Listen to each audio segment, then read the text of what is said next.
welcome back to the final episode of season 2. I have my lovely friend Caoimhe Gibney here with me today.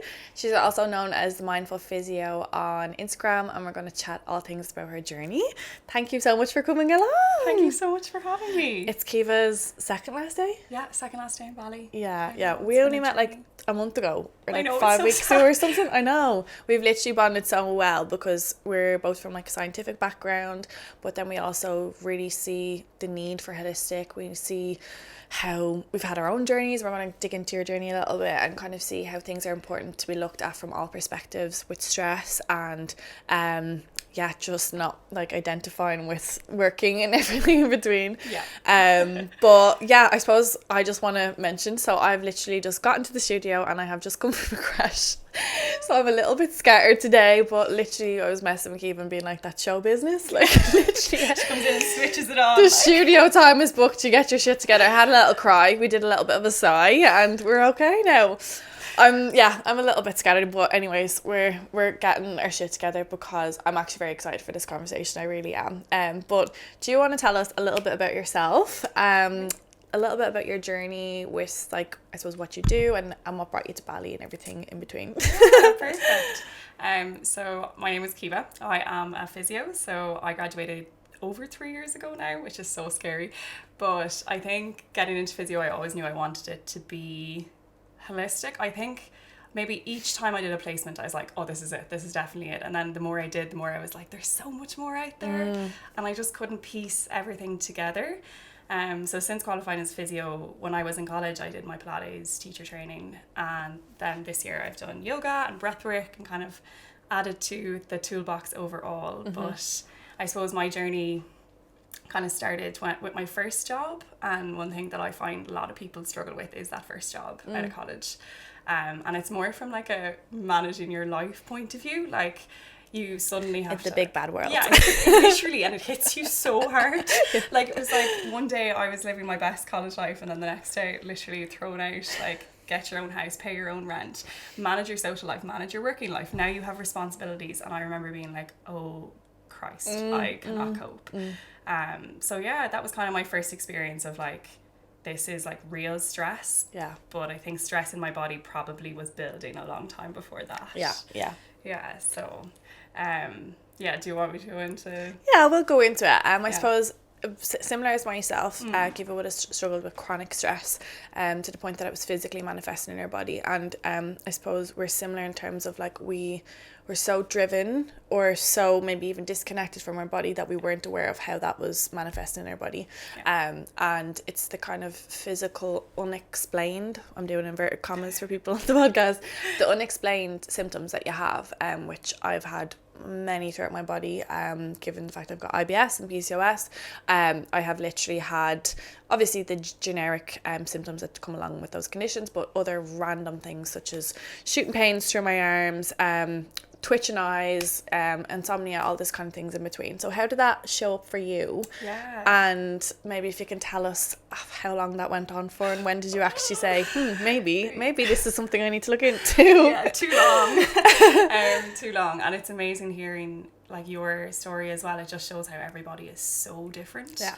And if you think there's something wrong in your body, if you feel like no matter what a doctor tells you, no matter what healthcare practitioner tells you, if there's something and you can feel it, you're probably right, because you know your body better than anybody else does. And I think that's maybe what happened to me. I became, like you said, really disconnected first, and then it took a long time for me to be like, oh my God, like this isn't me in my head, this isn't like, you know, something that I did wrong. This is actually just a lifestyle thing, and it's happening, and there's no point in me just disregarding it now and pushing it under the rug and hoping that it goes away. Easy option. It's not going to go away. So my stress kind of reaction in my body was like an allergic reaction. So I genuinely mean it when I say, if I thought about stress, like if I thought about a stressful situation, I could feel my eyes starting to blow up. Wow. And I would get to the point where I'd wake up in the mornings and I like couldn't see, but obviously like it wasn't conjunctivitis or anything. It was like full blown, I was allergic to something. Oh my gosh. And then it would like come up in hives on my body. And it's just constant. But this kind of happened after I went to India. So I was on placement in India going into final year in college. And it was just I won't get into that whole experience, but it was a really, really stressful experience, a really traumatic, a hard experience. And I think we were like 21, was probably just too much for the stage I was at. And I actually was here in Bali then after that, and I didn't like Bali at all. Like now I love Bali. I remember leaving and being like, oh, it's Australia, Spain, and now I'm like, this is my favorite place. This is like my soul place in the world. Was it just like you couldn't enjoy it because of you just came from that experience? Yeah, and I think I'm meeting more and more people like on their spiritual journey as well, and I don't think you can force anybody into spirituality. I think it comes to you when you need it most. And that's definitely my experience with it. Like I was here and I think we had done yoga in India, and then like I tried to do some like spiritual stuff here. It wasn't clicking with me, and it just wasn't the time. But then went back to college, 4th year, obviously kind of stressful. We were on placement and this was happening once a week, I'd say. Okay. And then I started my first job. And my first job was in a hospice. So I worked in palliative care, and then I worked in rheumatology, chronic pain. So the palliative care was for my first year, and it is probably the best thing that ever happened to me, but it's definitely the hardest period of my life. And like I went to a point where I just couldn't actually, like I would have said I was kind of resilient, like, you know, you build up tools all through your life, and like you weren't prepared for that. I wasn't prepared for that. Like I was just nobody could be prepared for that. No. It was so much grief and it was so much sadness, but it was like so rewarding. And I am the physio I am today because of that experience. So I fully, like, you know, have so much like gratitude for it. Ooh, I'm gonna get upset. But no, it was then that I was like, okay, this isn't just me having an allergic reaction to something. I had like done the food mapping, like I literally had gone through everything, all of my skincare, my hair, like everything. I was like, this surely is my detergent, it's something. And then I got to the point where I was like, no, this is genuine stress. So I went to an immunologist and then an allergy specialist, and he literally sat me down and he was like, can you write out your timetable of your week? And I was like, no, this is not me, like just you know, making a big deal out of something. And he was like, you are like really, really stressed. You need to start saying no. So that was like my first experience. That's so good that a doctor said that to you. Yeah, and it was my first experience with a doctor doing that, because before that I had just been thrown on antihistamine after antihistamine, and like hope for the best. Nobody had any explanation for it, but he was like, yeah, we can give you the antihistamines, but we also have to look at your lifestyle. So that's really good. I suppose for people listening, me and Caoimhe have had lots of conversations about the medical industry and like how we really see the future of like holistic and the medicine, like Western world and holistic side wellness world coming together, because it's important that we have both, and it's important that we don't disregard medical care, but we also do need to literally, like, that conversation that really changed things for you. Whereas for me, I did not get that at all. I was like pushed from doctor to doctor, specialty to specialty, literally got strings of tests done. No one mentioned stress for me. And maybe it might have been mentioned once by my mom, but like when your mom says it to you, you're like, fuck off, like you don't know what my life is so hard, like you can't be in my body right now with all these things I'm trying to juggle. Like obviously she was obviously trying to help, but I was like, get away, don't challenge me. But that's amazing, because literally I remember when I had insomnia, it was like, okay, why don't you take some antihistamines? And it was like, okay, well, I actually can't get up out of bed in the morning because I'm taking antihistamines. I'm so groggy. Anyways, so but that's amazing that they looked at your schedule and so that would that be kind of when you started to slow down? Did it happen immediately, or did it take you some it took me some it definitely took time. And I suppose it's what, like, it might be people's experience with maybe their GP, like medical professionals who are under a lot of pressure or like time constraints, I would say, kind of look at like, tick the box, let's just get through it, let's get you in and get out. But like my experience of physio, and maybe it's where I worked, and obviously that's like, you know, a very specialist area, but I would always ask people. So then when people don't do that back for you, you get really frustrated. You're like, I would sit down with somebody and be like, well, how is everything? Like, we call them yellow flags in healthcare. So like, you'd be looking at their yellow flags, and now we know that there's a huge link between stress in your life. They're red flags, really. They do, and do you know what? Or like they turn into red flags. So my experience working in cancer is that like a huge amount of cancers can be linked back to stress, because it's your body's inability to cope over a long period of time with chronic stress. So if people, and this was my big thing, I wanted to move from, and like it was from my own experience as well, but I wanted to move from intervention to prevention. Like, why are we not having the conversation before you're sitting in palliative care? Like, which is really, really dire and sad and everything. But there's so many, like, we were talking about women's health earlier. Yeah. It's like something like 30% of diagnosed cancers are breast cancer. And so much of that can be linked back to exercise. Yeah. So possibly if you're having those conversations, or if, you know, if you're well informed enough and well educated enough, like we said, you can have a little bit of a rebuttal with your GP sometimes. Yeah, I think it's important. Yeah. Like, it really is. Yeah. Like, at the end of the day, I have countless examples, and I feel like one day I could write a book on the amount of things that GPs have basically like tried to explain away my clients' issues. They literally will arrive with XYZ problem or wanting to get a diagnosis so they can move forward and fucking figure their health out. Yeah. But instead of actually getting support, they get explained away with some sort of issue. The latest one was a client who came off the pill, and she now has 45 to 50 day cycles, which she never had before. I do think she's got PCOS. We're gonna look into it further. But the doctor just said that's just your new normal. I was like, it's absolutely not her fucking new normal. Yeah. And anyways, so loads and loads and loads, like buckets of examples I could give about how GPs are. It's because, like, say we have the knowledge, so we can go in and advocate for ourselves, and we can go in and we know what we want to get, we know what blood tests to get, we know whatever. We can direct the conversation in a way that's actually like gonna get us to the solution at the end of the day, which is what the GP is meant to be doing. Unfortunately, that doesn't happen. So it is very difficult for me to like not rant about them all the time because of the countless examples.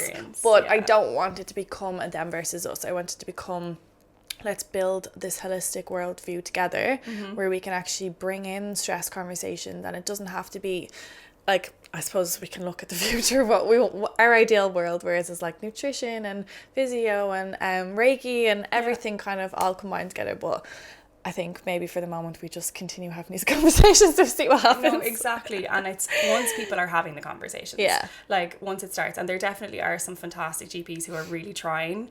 I think we're hearing people back who are struggling, who have had the bad experience.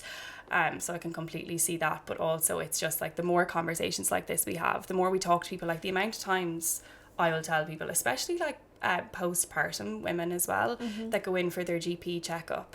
And I would explain it like, if you got a knee replacement, you would get that knee looked at. The amount of women that go in and don't have anything looked at, the GP might do like a screener with them to make sure they're not suffering from postpartum depression, but actually physically they're not checked. But like pregnancy is an injury, like you literally can't go back to exercise for X amount of weeks. You need to be cleared. So it's stuff like that where women are like, what? But I didn't know. And you're like, well, how were you meant to know? Because you haven't heard that conversation. So it's just empowering everybody, not just women, everybody, to know a little bit more about their health, that when they are maybe, because like being presented with something that's scary to you, you want to trust the medical professional. So it's just not having to trust Dr. Google and having people. But it's amazing that like we're having this conversation, loads of people out here in Bali have it. And I think now that I've definitely tried to marry science and spirituality, because like I'm obviously like a spiritual person and I really enjoy it, but it's for me, it's like, and then if I can give a little bit of that, I'll never force it on anyone, but like if you're into it and you want to talk about it, it kind of just it brings your life like that holistically into the picture, and that's what you want. So I think that's what's difficult about when everything's so sciencey and so factual and so rational. But if you've got the intuitive feeling, you've got the hope, you've got the experiences you can't deny, you're kind of like, okay, how do we bring these worlds together? And it can sometimes be a little bit overwhelming and a little bit like I need to choose, but you don't. And I think, like you said, it's really about everyone picking kind of what aligns with them. And for some people it can be balls deep spirituality, for some people it can be just dipping their toe in a little bit, and that's enough for them. But I think being in Bali, maybe not even just being in Bali, but I think it is a place where if you are open to it, you can experience so much. Like you just experienced Kundalini the other day. She's done Reiki, she's done breathwork, yoga teacher training. How has all that been for you? Amazing. It literally, like I always feel like these things, like I said earlier, come at a time when you're ready for them. Like that when I did Pilates, I was like, I'd never be a yoga teacher. And it's so funny because now I'm like, I love it so much. And like yoga is a huge part of my life. Like I think if you're going to do, and if anybody is thinking about doing yoga teacher training, like be ready to commit, because it's a lifestyle. Like it's not just, oh, I'm going to go and like learn the moves and then teach them. it's definitely like you have to embody the lifestyle, and that is about like respecting your body, realizing that you're not your thoughts, your body is just this vessel that you're walking through life. And I love it. It literally made me appreciate my body in a whole other way that was like, oh, this is just me experiencing life through this, and I get to look after it, I get to keep it healthy as best I can, and then just go out and live all the experiences. So like from that point of view, and then bringing it into physio, like I would have been like, when I was in college, it would have been like everybody needs to do like resistance training, which is true but like everybody does need to be doing some form of resistance training, but I just would have been really rigid around the science. And like the evidence says so it should be squats, like barbell squats, that's it. And now I'm way more open to the fact that that's just not for everyone. And if you're good at your job, you're going to find a way to make that accessible to somebody. So like there's so many forms of resistance training that we could be doing. You don't have to, and like we were talking about that as well. Like when I was really stressed, the last thing my body wanted was HIIT workouts, and I was going and punishing it because I hated myself a little bit. Like I was really struggling, like when my eyes were blown up, and then I couldn't lose weight, and I just was in like a constant state of inflammation. And going made it so much worse. And I used to then stand and look in the mirror and be like, why is nothing working? And it was genuinely, when I slowed down, I think I actually stopped going altogether. I just like took a break from the gym. I got a coach. I think actually investing in yourself in that way is huge. I got a life coach, got a coach. Was just like, you know what, it's now time to invest in me. And then everything else came, and then they came exactly as I needed them, not before and not after. So it's just having someone on your team as well, because you can feel a little bit lost, I suppose, if you've identified for so long as someone who was this overtrainer, or like being a physio, you have to be active, you have to have the body, you have to have whatever. For you to be able to step away from that is like, who the fuck am I anymore? You know, that's huge when you attach so much of your identity. And I think that's a huge thing when you come out of college as well. You're almost even going into college. I think I struggled with every like new phase in my life. So like going into college, I was like, oh my God, everybody's the same as me. Like if they're not the same, they're better. Like they got here, they're obviously sporty, they're chatty. Like most physios have very You're not similar, special, bitch. honestly. And you're like sitting in a lecture being like, shit, having an existential crisis at 19 because you're like, I don't know who I am. But just because you like attached to those things. And then I now try and stop myself in conversations being like, hi, I'm Caoimhe, I'm a physio, because I'm so much more than physio. Like, you know, we're not just our job. None of us are. We have all of these things about us, and I think that's what's actually lovely about maybe being out here, is that you get to explore, you get to be a child again, you get to kind of like even I was at dance with Ailish the other day, and we were like doing Gangnam Style, and I was like, when in my life would I ever make myself do this? But I had so much fun. I was just like, why not? Like, we all care too much. We do. And I think that's like, I suppose that's something that I massively struggled with as well, would have been with amenorrhea, and that's very typical with hypothalamic amenorrhea. A lot of women over exercising and under eating, and they might even not, some of them might identify as an athlete. That's massive in sports, but some might not identify as an athlete, might not think they're actually doing that much, might think that they're not actually moving towards fat loss in any way, shape or form, because they're not actually seeing physical changes in their body.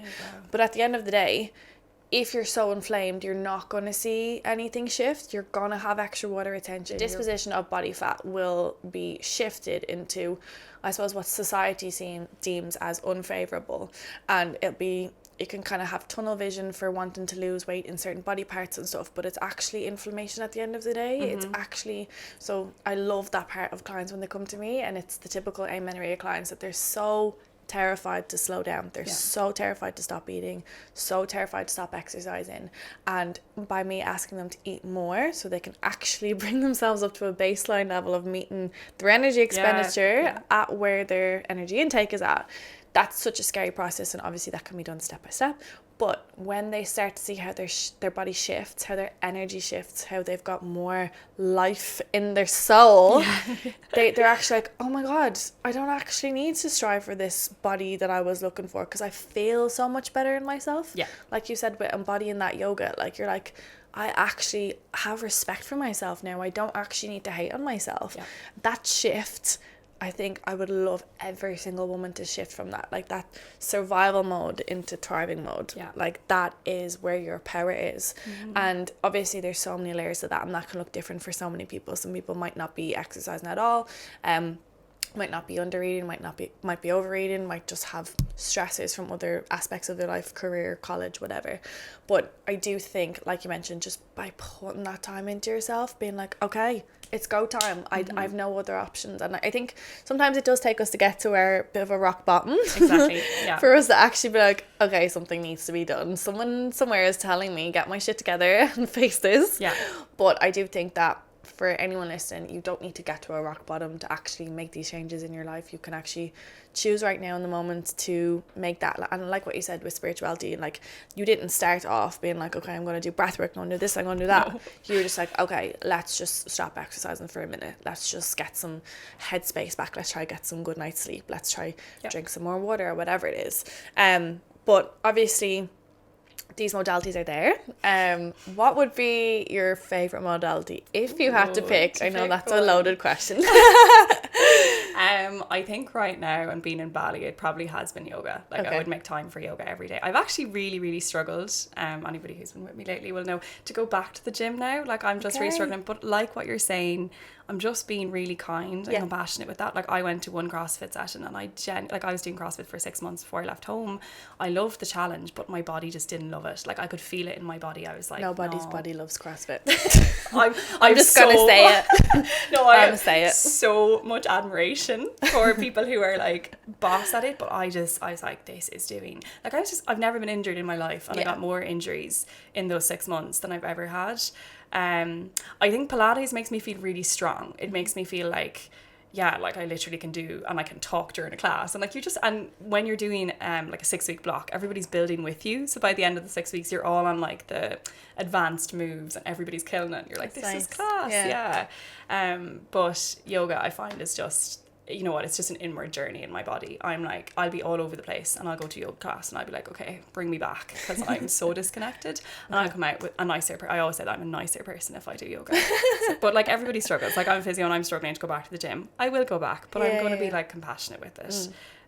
Like you said, once you shift that mindset, like I went from punishing my body because I hated it to exercising because I loved it, and that made all of the difference. And it was like, why do I want to do this for myself? Like, is it for me right now? Is it for future me? And like a lot of the time I go back to that girl that really struggled in school, or you know, that girl who really struggled through college, or as your body changes. And just as women, we should know our body's going to change. Like it's part of it. I think that's what's so important there, is that you decided to shift from punishing your body to loving your body. But that didn't happen when your body changed. No, you decided to do that first, which is so important for people. We always think, okay, I'm going to love myself when I look a certain way, because if I let go and loosen the reins right now, you're just going to let yourself go. But like, that's not what happens. You actually invite in more peace into your life. Like you get more headspace, you actually have more energy, then you're actually feeling energized. Like I suppose, like even just a basic thing with women is like they want hair, skin and nail tablets, but like hair, skin and nail health comes from you having less stress, less inflammation, actually nourishing your body, you know. So it's just these basics. And again, like we're not taught this in school at all. Even when I did some of my courses, this is extra learning I've had to do myself. No way. Looking into research, big time. It's not, I think I'd like to believe that like the likes of my page, your page, other pages on Instagram, TikTok, whatever, podcasts, that these messages are getting out there. But we do kind of need to take that accountability, because you could be listening to all these things in the world, but unless you actually take that action, like it took me a while to actually, like I suppose I had a similar journey to yourself. You had the blowing up of the face.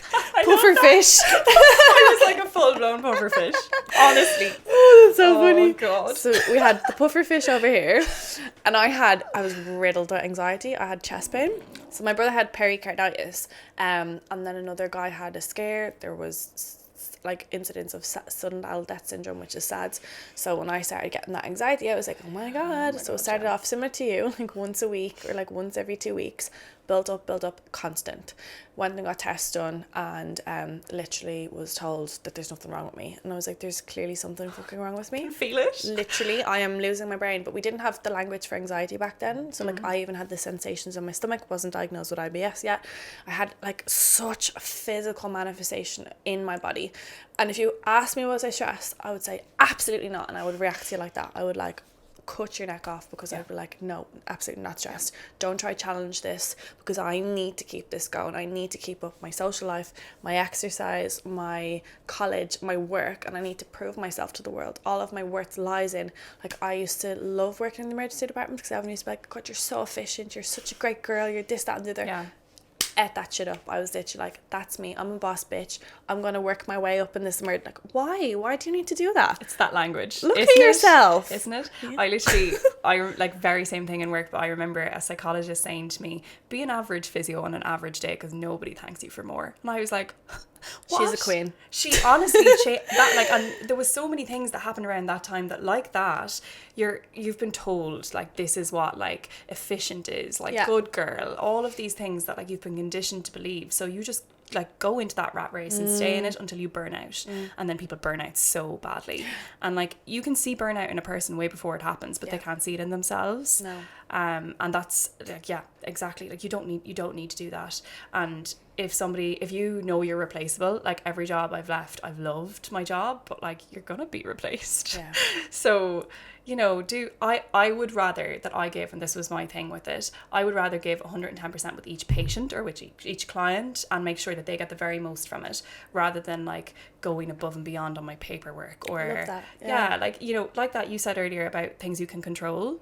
And that's really important. Yeah. If you can control the controllables and then make time in between and make time for laughing in work, make time for, like, fun. And I used to just take breathing breaks. Like, I literally, and this was before I was into any of this, but I could recognize I was getting stressed. If I was on the ward and I could, like, feel it build, I was like, okay, no, I need 5 minutes. Nobody's going to notice. Like, you could have been in the bathroom for 5 minutes. I used to hide in the bathroom as Yeah, well. I think everybody out there has a moment of, like, time to close the door. No, I can't. literally. Oh my God. Yeah, But no, like that, I suppose that's similar with me and my coaching. I am not scaling my my coaching business to where it could possibly be because I have so much, like, there's so much attention to detail that we can offer them that they can't see for themselves. And that's the difference of having someone in your corner.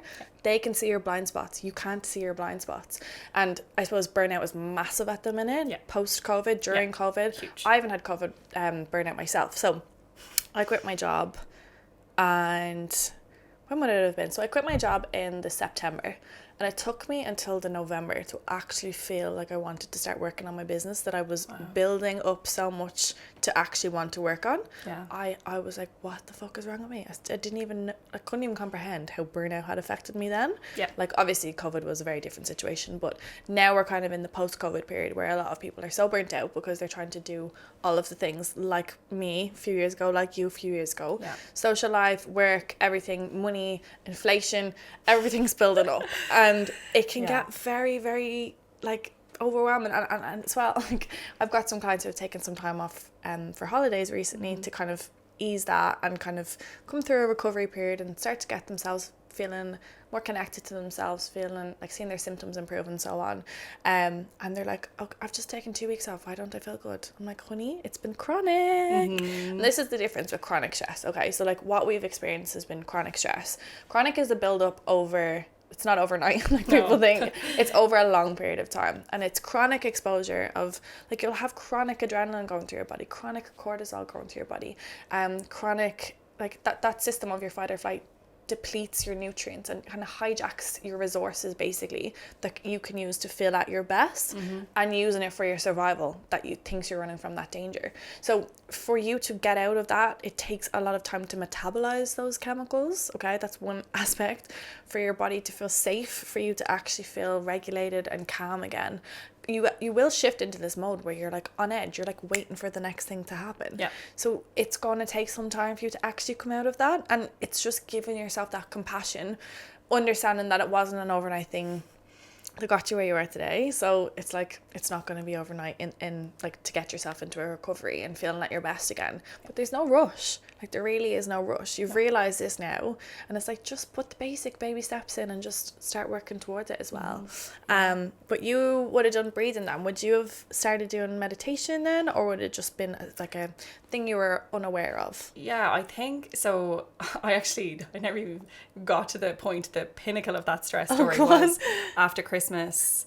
I came back like it was my first Christmas working. Okay. And you kind of like last in worse shifts type thing. So I was in, I think, like Christmas Eve and Stephen's Day and stuff, and I just was not in a good place. Yeah. Like really, really struggling. At Christmas in palliative care, people die, and it's really sad because it's Christmas and stuff like that. So obviously I just wasn't doing well, and then I didn't eat my Christmas dinner. I was like, God, this is really weird. Like I'm getting really bad cramps, and was like, no, I'm not due my period. What's going on in my body? And went to bed the day after, got up, went into work, and I remember ringing my mom on the way to work, being like, Mom, like the cramps, I keep bending over, like I can't breathe. And she was like, don't go into work. And I was like, no, there's nobody on the ward, like I need to go in. So I went in, did the day, and I think it was like 3 days later, so this was happening. I couldn't sleep at night. I was really, really nauseous. Just like, what is going on? And then I had a meeting in work, like, so where you have your MDT meetings. We were sitting with a consultant, and she asked me a question about a patient, and I literally couldn't get the words out of my mouth, and there was just like a bead of sweat dripping down my forehead. I was like, what's going on? She's like, go, you leave. Left, went straight to the doctor, had appendicitis, and I had to get my appendix out. But when I got my appendix out was the moment that I was like, oh my God, my body's just given up on me, like completely gave up on me. So I had 3 weeks off work, and it was the first time, like a proper extended period of time I'd gotten off work since I started working in like the September. And it was in those 3 weeks I was like, right, I'm going to read some of the books, and I'm going to meditate, and I'm going to journal, and I'm going to start doing this because I can't keep living the way I'm living. Like I'm not going to live in this constant state of stress. And I think the first thing, and what I try and get clients to do now, if we're working like one-on-one, I would be more like around chronic pain or like chronic stress, like manifesting maybe physically in their body while you're looking at the nutrition and all that, which I love because it completely marries each other. Like it's that holistic view. But I'd be looking at getting them as well. Like you said, it's just those acts of self-love in the beginning. It's that shift from hating your body to loving your body, but that happens through doing things. So like I would buy the really nice moisturizer that smells lovely, and I would put it on my body with intention and be like, I love my body, I love my body. But doing things that you're like, or I would pay for the lovely like yoga class, or I would do something or I'd buy the nice dress, not because I want to fit into it someday, but because it fits me right now in the body that I have, that I love. Queen. But it's a mindset shift, and it doesn't happen overnight, like you said, and like coming down from that stress high does definitely take a while, and you feel your body nearly purge off it a little bit. But once you get there, oh my God, it was like I was saying to you about even coming off the pill, all those things happened around the same time, but it was like seeing the world in colour again. I was like, I just feel like myself. For so long I didn't, but just disconnection. It's pure disconnection from your body. I love what you said there about like doing the things that you want to do for yourself. Like a lot of us will like, okay, I'll save the nice clothes for when I'm going to see people, or I won't use the expensive perfume because I can only use that for occasions. Like your life is every day. You get to do things for yourself every single day. And I guess that's like a societal thing that we're conditioned for the 9 to 5, wait for the weekend, wait for your holiday. But you can do nice things for yourself every single day. And that was a massive shift for me because like money was attached to that. And self-worth and all that stuff. And it's like I cannot justify spending that amount of money. And now I overspend. And like I spend so much money on food because I love treating myself to nice food. Nice food lights me up, and if I die tomorrow, touch wood, I fucking won't, just crash my bike. Need to watch what I'm manifesting, but literally I will have lived such a happy life because I try my best to make every single day as best as possible. It doesn't go to plan, and I'm not attached to that, and that's okay. But if you try your best to just give yourself some sort of love, some sort of space, not hate on yourself, and like always, as always, like come to a neutral ground first. If you can't get yourself to self-love, just stop fucking bullying yourself. Stop doing it. But I suppose if we come back to kind of chronic pain and stuff, how much of the holistic side of things have you kind of embodied and brought into that with physio? Huge. It just completely shifted. Do you know what? It's working with people one-on-one when you see it needs to shift. You're like, I could give you the program and you could work through it, and that could be it, and we might get your pain better, but on a much bigger level, this pain is being driven by something else, and unless we get to the root cause, it's root cause. And like I think holistic medicine and holistic lifestyle comes back to root cause. You're not just treating like, you're like you were saying, you're getting shooting pains, but sure, we'd never get to the root cause of your shooting pains if we didn't go through your lifestyle, if we didn't go through everything. So like I just find bringing people to that space and allowing them to figure out what works for them. Yeah. And I'm not gonna tell you what to do. You're gonna tell me what suits your lifestyle, and let's work with that. And people have like busy jobs and busy families and all of that, and it's finding those moments in the day, like when we take our toilet break and like the accident emergency. It's those moments where you're like, actually this is for me, and I just need this right now. And I think the other thing is like the way maybe you speak to yourself, or which I find like even with the clients that I have now, like the way that they talk to themselves, that like negative self-talk. Yeah. That for me, obviously, I think as well as women, it's hard. We definitely struggle with it. Not just women, men as well. But it's we internalize it. We definitely do. Yeah. And when I was actually doing a retreat in Thailand, one of the meditation teachers said something that I was like, wow, I've never thought about it that way. She was like, your thoughts are literally not, like, do you know the way you hear your thoughts are not yours? Like, that's something I've heard before. But she was like, but they're genuinely not yours. Like, they are just an energy that enters your prefrontal cortex, and all of the shit that you've been exposed to in your life attaches to that. Yeah. And then you believe what you believe. But she was like, just don't believe them. It's just not true. And like now when I meditate, like, you know, people say it's so hard to stop your thoughts. If you just focus on something in your body, and you're gonna, and like breath work is the best thing I've ever done to find my intuition, to find like my subconscious mind, because it shuts off your prefrontal cortex. And for the first time in my life, I was like, wow, you can actually just silence these. They're not mine. They're actually just bullshit that has been like fed to me. Yeah. And I walked away from one breathwork session being like, and me and my best friend have had this conversation before, but I was just like, if I died tomorrow and what people said about me was the way I looked or the body I had, I'd be disgusted. I would be absolutely disgusted. Imagine going through life thinking that that's what people thought of you, because everybody is so much more than that. Yeah. I don't look at any person and go, like, the first thought that comes to me, wow, she's gorgeous, or wow, she's an amazing body. It'd be like, oh God, Orla's light is like so bright, and like she just fills her room. But it is. It's what, like, it's you in your essence, who you are. It's not, I don't care about your body. And when you care less about other people, what I caught myself this week doing, I was like, Bally's obviously full of beautiful people. Oh yeah, models everywhere. Everywhere. And it's like I'm mostly just like walking through life and like, yeah, grand, I can appreciate how beautiful you are. I'm not gonna like, you know, project compare. Yeah. And this week I just caught myself. I was like, no, if I just stop myself using how somebody looks or, you know, what I think of them as my first sentence, I'm going to stop doing that to myself. Because as soon as you say that, you're then bringing it back onto yourself, being like, why don't, like, that comparison piece. So just don't do it. Just don't even go there, and you'll free yourself of it. But freedom, that's what it is. Yeah. It's freedom of these thoughts that you've like your whole life identified with. And I think that's massive for weddings. Weddings and holidays. A lot of my clients will come to me, and even people in my question box will say to me, I've got this event coming up and I'm so afraid that people are going to think about how I look. And then you flip it on its head. If you were inviting someone to your wedding, why would you be inviting them to their wedding? Is it because of how they look and they're going to look good in photos beside you? Absolutely fucking not. It's going to be because how they make you feel, their character. You want to make memories with them, you know? And that's really what you have to start thinking about yourself. And I think what's important to know is, like what you mentioned about thoughts and stuff like that, is that you've got a voice in your head, okay? So the voice in the head feels like you because it's the voice in your head, okay? But even when you're stressed, you've got different areas of the brain that are activated. You've got like the rational part of your brain, the irrational part of your brain, or the emotional monkey brain, whatever.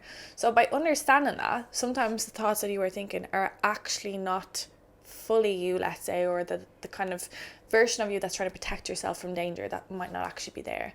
It might be trying to prevent you from repeating a situation so that you don't get hurt or don't experience trauma again, but it actually could be the thing that's driving you towards that danger or that trauma in the first place. Absolutely. But I think that's what with meditation, a lot of people think that they need to control those thoughts, they need to silence those thoughts, but all you have to do is let go. All you have to do is release, literally just let it go. And it's that freedom, that space that you get to come back to, and you're like, oh my God, I actually don't have this noise, this bully, this person telling me I'm not good enough, this, that and the other. I actually can just be in peace, inner peace. I remember 2018, I think it was the year that I decided one of my goals, my New Year's resolution, was going to be inner peace. I love that. That was my first year that I started loving myself, like literally. Inner peace was a goal. That's amazing. And I made decisions from that place for inner peace. So it was like, okay, if something pops up and it doesn't bring me peace, it's not for me. And like that's how you can live your life, with respecting yourself, like not putting yourself into situations just to people please, or just because it's going to make you look good or whatever. Like, don't make yourself feel uncomfortable. Nobody's forcing you to do it. You get to choose your peace, and that's the thing. Choice. People don't like that. No. I don't even like that myself sometimes, because I'm like, fuck, I'm really choosing this. I'm choosing this suffering. I'm choosing to replay this story, or continue to go through this experience with this person, when I could actually choose an alternative. And obviously there's strings attached. No situation is going to be straightforward like that, but we do ultimately have a choice. You can decide, and like one baby step after the other can lead you to a different place. Like, you're traveling this year, like how did you think you were going to end up here? This is ridiculous. Like, I shouldn't be back here.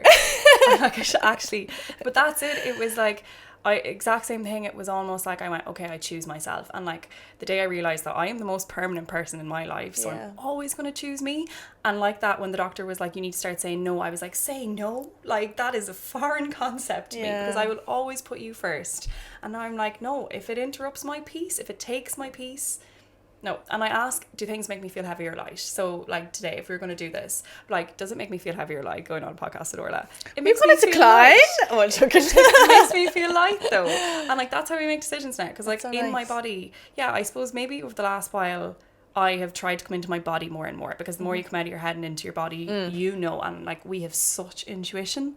And that's maybe what, like when you're talking about clients as well, and like using intuition and using it with food and all of those things, that's incredible. And like when I started actually utilizing that, that's when I connected to myself a little bit more and like strengthened that intuition muscle as such.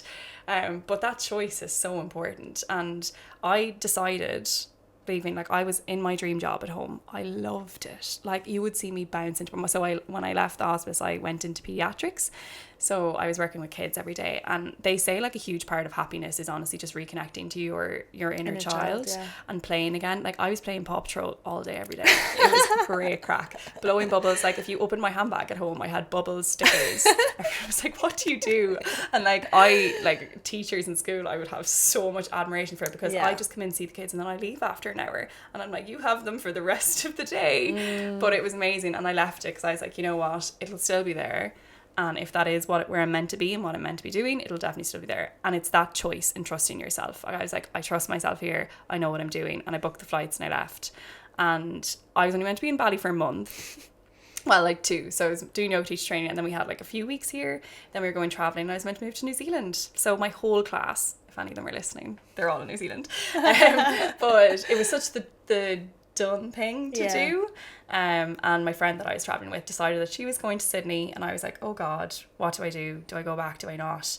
And I was like, you know what? I just have a feeling if I go back to Bali, and like that's where I found breathwork, and honestly breathwork has been the like glue that's brought everything together. And like I was planning the retreat, but I didn't really know how to make it happen. And like you were saying, I suppose for people that are maybe a little bit lost, because that was the whole point of like maybe doing the retreat, people are so burnt out, they're so stressed, but also I feel like a lot of people are really lost and really disconnected. And that's the feedback I get back a lot of the time. And you're just not going to find it in anywhere or anyone or anything. It's in you, like it's all in you. But in order to get there, you have to reconnect to yourself. And like that, I was like, I can't find anything that like encapsulates everything that I'm after doing, or all the things I like, and like all the things I like teaching people. And then I was lying on the back of a boat in Lumbongan, and I was like, I'm gonna come back and do a retreat. And Smoss was like, okay, you're gonna go back and like go on one. I was like, no, I'm gonna run one. And he was like, go for it, do it, why not? So yeah, I think if you take a chance, and like there's so much magic in risk and trusting yourself, trusting that gut, that'll always work out. It's never like, I've failed so many times. Oh my God. I know, you gotta humble that failure. I love it. I love failing. Recovering perfectionism and recovering overachiever, you're kind of like failure, twitching like, oh my God. But I love what you said about connecting with yourself. That's why I get my clients to journal, and that's why I've got my journaling ebook. It's literally €13. It will change your fucking life. But literally, well, like I made that with the intention of getting people to go deep, getting them to understand how to process emotions, getting them to understand how to practice gratitude, getting them to understand like how, like really going at all different aspects of your life. I've got like a circle I call it pillars of health, where basically they look at like relationships, nutrition, stress, blah blah blah blah, and rate them all 1 to 10, go through different areas of their life, explore that. Manifestation, visualization, who is the best version of yourself and what's holding you back. Like literally what you said, you want to do a retreat, your fear brain could be like, you can't run retreats, who are you to run a retreat? Like instantly. Okay, definitely was. I know. And I have a big vision for next year, and I'm actually shitting myself, and I have actually come up with the idea about a month ago now. Okay. And ever since, it's just been like deprioritized. Like, so excited, was so like on top of the world about it, and now I'm just like, that's a big scary thing that I just won't look at right now. But it's like, okay, it's there. Where do you actually want to get to? Who do you actually want to be? What version of yourself do you want to be? How do you want to feel? And like, you can get there. Like, I get people in my DM sometimes being like, how did you get to either move to Bali, quit your job, become a health coach? And there's such like the whole, I've said baby steps a lot on this podcast, but it's just one action after the other. Yeah, like this is a vision that I had for myself, and I wrote it down in my journal a few years ago, and it wasn't something that like was, obviously it was so far out of reach at that time, but it's looking back, it's not anything that I did that was magical. I'm not a special person. Like, literally just took one step after the other, followed my intuition. I love that. My whole life I've been deconditioned to trust my intuition, to trust myself, and it's by actually putting that trust back in yourself that you actually get to connect more with what actually aligns with you, not doing what your friends want you to do, not doing what your parents want you to do, or society, just going with what lights you up, like what you said, what lights you up, what makes you feel good, or what doesn't make you feel good at the end of the day as well. And this is how you can bring spirituality into your life. Like, spirituality doesn't have to be Kundalini and seeing spirits and going to a tarot reader. It can actually be you connecting more to your higher self, and you actually feeling like you've got purpose in life. And I think that's what a lot of people need. They need that reconnection. They need that hope.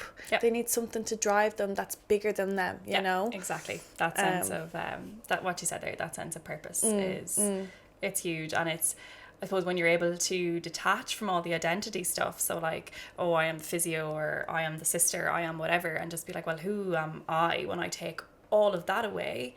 And then if you have, like, I would, like, it's lovely that you had your kind of your vision and you could see it. I sometimes have no idea. I've no vision now. I'm kind of like, okay, what now? I've done all this. What's next? And that's hard as well. Yeah. But I genuinely, I just go, oh, does it feel right? Let's just go with it. I have no clue most of the time. Now I did life coaching probably over a year and a half ago, and I said to her, God, my dreams were really far away and now they seem really close. And she was like, yeah, like you said, so it wasn't that magical. It's that you just didn't think you could do it. And yes, you can. Like, why can't you? And I used to get really jealous of people. That's another one that used to come up for me. I'd be like, why am I so jealous of her? Like, she has everything I want. And once I shifted from she has what I want to, wow, well, she did it, so that means it's possible. So why wouldn't I just go for it? We can all do it. We can all be thriving, okay?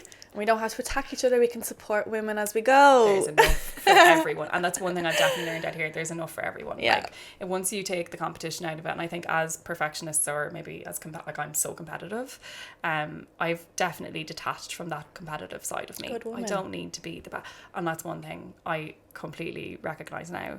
I do not need to be the best. I just, like, you being your, like, honestly, and it sounds cringy, but like, you being yourself in any situation is enough. Like, authenticity is key. Is key. And once you live by that, that's like huge. Love it. It's the big shift. Okay, so as a physio, obviously we kind of know that we should be doing Kegel exercises, kind of, but still not really. I love that language. It's like, kind of. Yeah, like, it's still something we should probably be doing, but I get reminded maybe once every 10 years, and then I'm like, I'll see it on a program, and I'm like, oh fuck, I should have been doing that every day. Can you give us, as a physio, just women, what should we be doing, like, I suppose, in a realistic kind of setting, and like things that we can do to work towards supporting ourselves as well. Yeah, and that's huge for women. So there are physios who are specialists, so they're like women's health physios. And shout out Anya, my friend Anya, Poise Physio. She's literally taught me everything I know.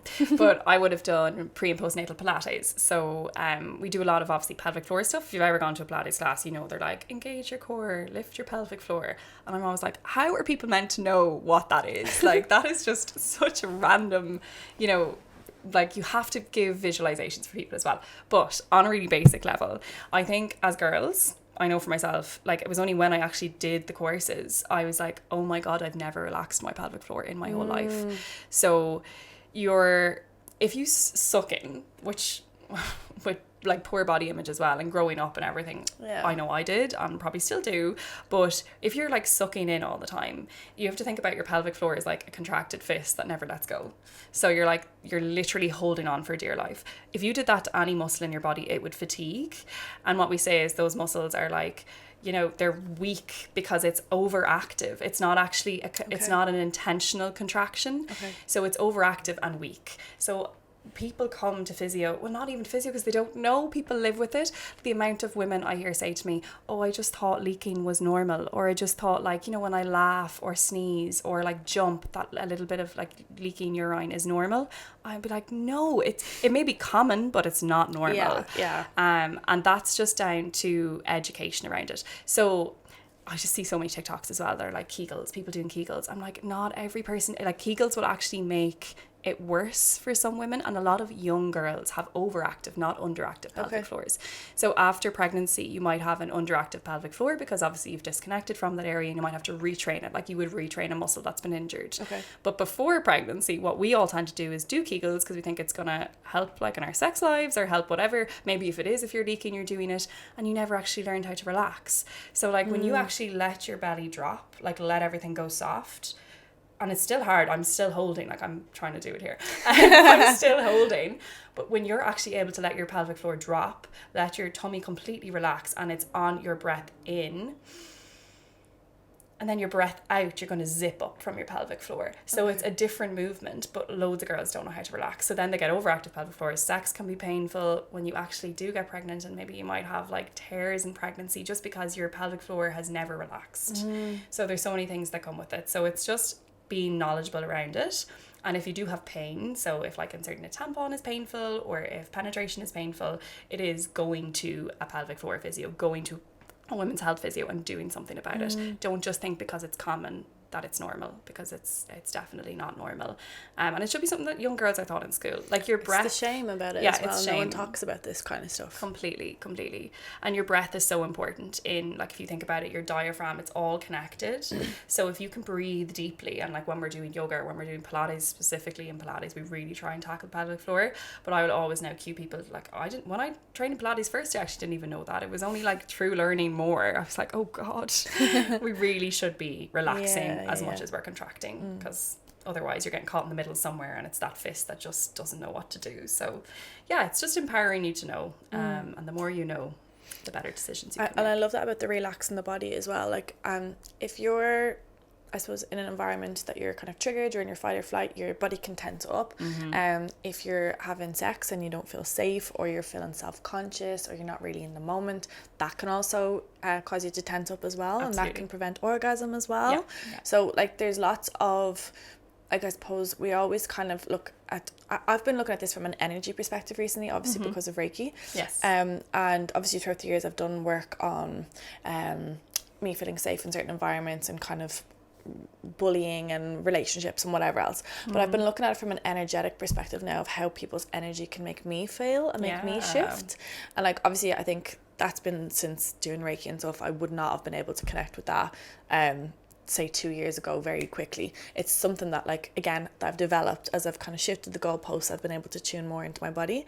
But with my energy, I can notice myself tense up and kind of do that subconsciously, like you said, your kind of stomach was in there subconsciously. But when I'm really relaxed, when I'm around like my favorite people, or when I'm really in my flow, or just looking after myself properly, I am so chilled out. I'm literally like, I could even be slumping over like this, and like you know, your body is so different as well, so you need to kind of pay attention to your body language, I suppose, how your body is, and how safe you're feeling in like that environment, in your, like, we've spoken a lot about your own body today, and like that stress, and like loving yourself and respecting yourself, but I suppose thinking about how other people and how you are in specific environments, that can be something that you can take back as well. Absolutely. Energy radiators and drains, I'll never forget when I heard that one. Like, if you're around people that are vampires, absolutely zapping it. I just made the decision now that I don't do it. Like, I'm like, no. But like that, even like in sex and in like those relationships where you don't feel completely safe, it just, I suppose, maybe triggers something else for you, and you go right back there, and then you're just in this cycle. So until you decide that you're taking back your power in that moment, like it's the power in your body and feeling feminine and feeling sexy and all of those things, and doing feminine things as well. I think maybe that's where I struggled with, like, gym and stuff like that, because it's quite masculine, and it's like I love it and it has a purpose, but when I dance or when I do yoga or when I do the more feminine things, I'm like, oh, I'm in my body and I connect to that energy a little bit more. And then the other thing is, like, if you think about, you're exchanging a lot of energy in that moment. Women take on much more of that energy than men do. So I think it's like 7 years that a man's energy stays with you after. Wow. Yeah, so you have to think about all of the people that you're letting into your space. And then I listened to another podcast. How do I clear that? Reiki into bits, like, but another podcast where it was like, if you can listen to, like, I'm laughing, like Maura Higgins is like fanny flutters, such a thing, but it's like, whether you're, it's not even an attraction thing, and it's not in your head, it's in your body, and your body's like, energetically, I'm okay being around this person, or maybe energetically you're not. Listen to that. I've had a relationship like that where I literally, like, I would have been the ick, right? But it was literally the ick I got when I was in a relationship with someone, and I forced myself to, like, push through that because it did not end well. But I basically got the ick maybe about like 4 months in, and on paper, so rationally, everything for me was rationally and logically, like, whatever your body's feeling, your body doesn't know shit, bitch, because this is the relationship that's you're going to end up with, the one you're going to, like, this is going to be the person you travel with, you have the same career, you have this, that and the other. But it's like, no, you can sense this narcissism a fucking mile off. Listen to yourself. And if I had have listened to myself many times along the way, I would have saved myself a hell of a lot of trauma. But we move. But it is that we have that innate intuition, we have that innate sense, that inner knowing. But we may, if we don't trust ourselves, and we may have reasons why we don't trust ourselves, things that have happened along the way, we can get disconnected, and then we can put ourselves into further situations as well. But I am trusting that energy feeling so much lately.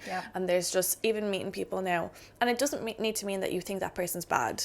It doesn't need to mean that they're evil or they're whatever. No. It's just that person's not for you. They just don't align with you. And I think if we all can learn that and understand that, even in, like, the context of dating, we can all just make this a less messy process and not take things so personally. Like, the ego can sit at home, and you can go in and be like, okay, we had a conversation as people, but we didn't work out, we didn't align, and that's all good. Exactly. Yeah.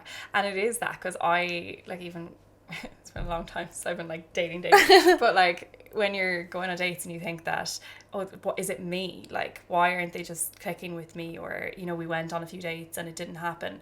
A lot of the time it's genuinely just energy. Like, it's nothing to do with you. And, like, you could be everything on paper. That's actually something somebody said to me. It's just the most heartbreaking thing ever. Like, you're everything on paper, but I just don't love you. And I was like, God, God. But, like, so, okay, I did everything I possibly ever could do, and you still don't love me, so do you know what? It's not worth it. Well, someone could internalize that as I'm not enough. You know? Well, I did. You did, yeah.